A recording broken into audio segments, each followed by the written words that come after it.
Hello viewers, আসসালামু আলাইকুম। সবাইকে ধন্যবাদ এবং কৃতজ্ঞতা জানাচ্ছি যে আজকে আমি কিন্তু ইসলামী ব্যাংকের এই বুথে এসেছি। অবশ্যই কেন এসেছি আপনাদেরকে বলবো। আমি খুব এক্সাইটেড মুভমেন্ট বা একটা ভালো লাগা আমার ভিতরে কাজ করতেছে, কারণ কম হোক বা বেশি হোক সেটা বড় বিষয় না।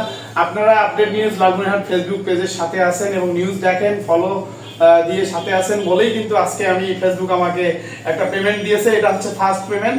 আমার খুব ভালো লাগতেছে। আপনারা যারা আপডেট নিউজের সাথে আছেন আমার জন্য দোয়া করবেন, আপডেট নিউজের সাথেই থাকবেন, ভালো থাকবেন, সুস্থ থাকবেন। তো দর্শক, আমরা এই বুথের মাধ্যমে আর কি টাকা তুলবো। ইতিমধ্যে টাকাটাও তুলেছি। আমি যদি একটু মানে আপনাদেরকে সংখ্যাটা বলতে চাই, আসলে বলতে চাচ্ছি না কত টাকা, তবে 5 সংখ্যার একটা আমরা ইয়েতে টাকাটা তুলেছি। অজুতের ঘরে টাকাটা এখনো ইয়ে করা আছে। আমার টাকাগুলো হচ্ছে এই টাকাগুলো। তো সবাই আপডেট নিউজের সাথে থাকবেন, ভালো থাকবেন, সুস্থ থাকবেন।